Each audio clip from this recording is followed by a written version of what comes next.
was funny, but we went out early, and I started showing him the different spots where we raced, and then we came back afterwards when the people were beginning to meet. Gotcha. And we ended up to like 4:30 in the morning, Wow. going after a race that the cops kept coming to different places, and that's one of the scenes that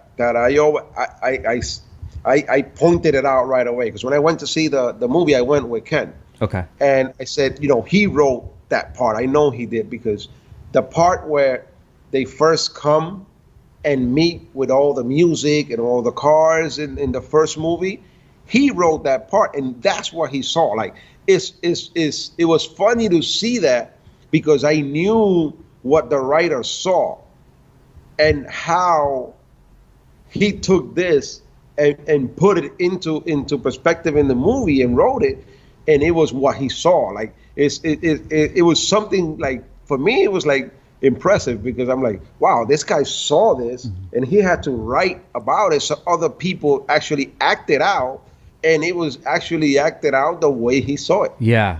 Which to me is one of the parts in the movie that is the most authentic when it comes to street racing. When they first come and all the cars are there, the meets, the car meets, the way that's like the most original part that I liked about the movie. Got you. But he wrote that part. So when you would come to the meets, would it be like that first scene when you roll up, everybody's looking, Yes. and oh man, that's him. Yeah, everybody. Oh, you drive around the car, everybody's gonna look at you, and what car you're driving, and who's this if they don't know you. Especially like us in New York, we would go to Brooklyn, the Bronx, Manhattan. So Manhattan was my area. Like, everybody knew me. But when I went to the Bronx, like, who's this guy? Yeah. And you had to be careful. Those days were gang days and stuff like that. And you got to come in nice. You can't come in all loud into a different neighborhood, because stuff can happen really quick. Stuff can elevate really quick. Yeah. So that's the way it was back then. But you learn how to deal with it. We're at the end, we're racing, and when we begin to talk racing, everything gets forgotten. Who you are we're gonna race, and that's the end of that story. Yeah.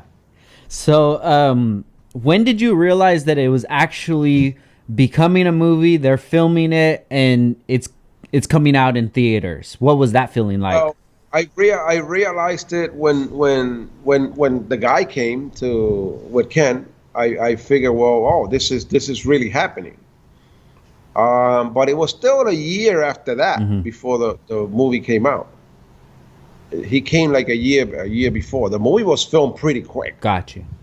It was filmed pretty quick after everything happened. And then he calls me and tells me that the movie's going to be out, that they're going to have it as a premiere in 86th Street and Broadway, that if I want to go. I'm like, but what happened to the filming in New York? How is the movie done?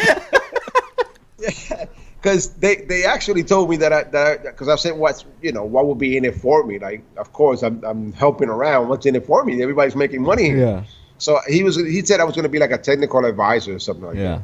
I'm like, okay, whatever. Whatever the time comes, I'm here. Whatever. Didn't believe it. Yes, if it was true or not. But when he tells me about the movie, I'm like, damn, what happened? I'm left out. Shit. I'm left out. So whatever. We go to see the movie, and all the critics were there. They actually, I didn't know this about movies, that they actually do like a premiere with regular people, so the critics hear the reaction of the crowd.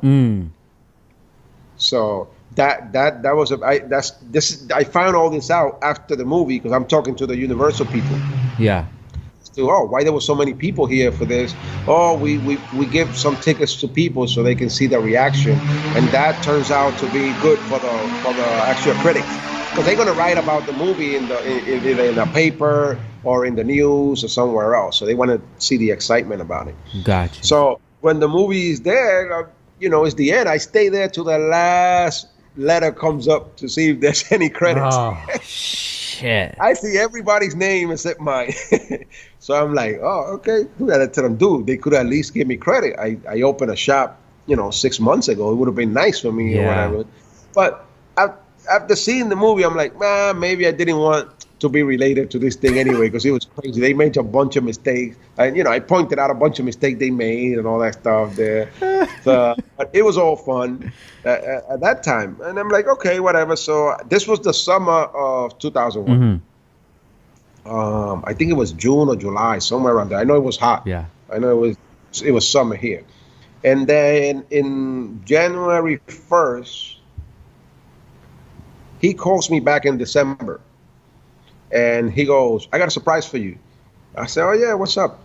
He goes, "Look, the DVD's coming out January 1st, and I actually spoke to them and got them to put your name in it and the story.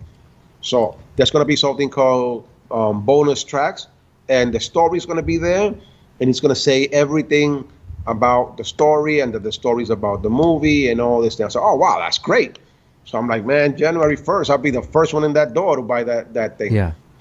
And I did. I bought it, and I saw the bonus track. It had the story, it has everything. But 6 months later, there was a little issue, and they pulled every DVD back. No They pulled. way. So whoever has a Fast and the Furious DVD that was bought in like after June 2002 doesn't have that.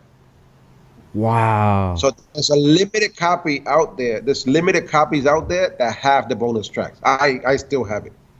I have mine. Wow. Got There's very limited tracks. They only ran it for like 3 to 6 months, and then it was all pulled back. Can you tell from the cover which version it is? In the back. In the back. When you turn it around, Uh-huh.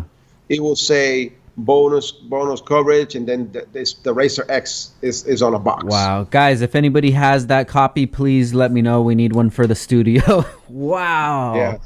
So if you don't have the original copy, it won't have those bonus tracks. So it was I think it was like 15-20 minutes extra of how the movie was made, the story that it was made on the story, and all that.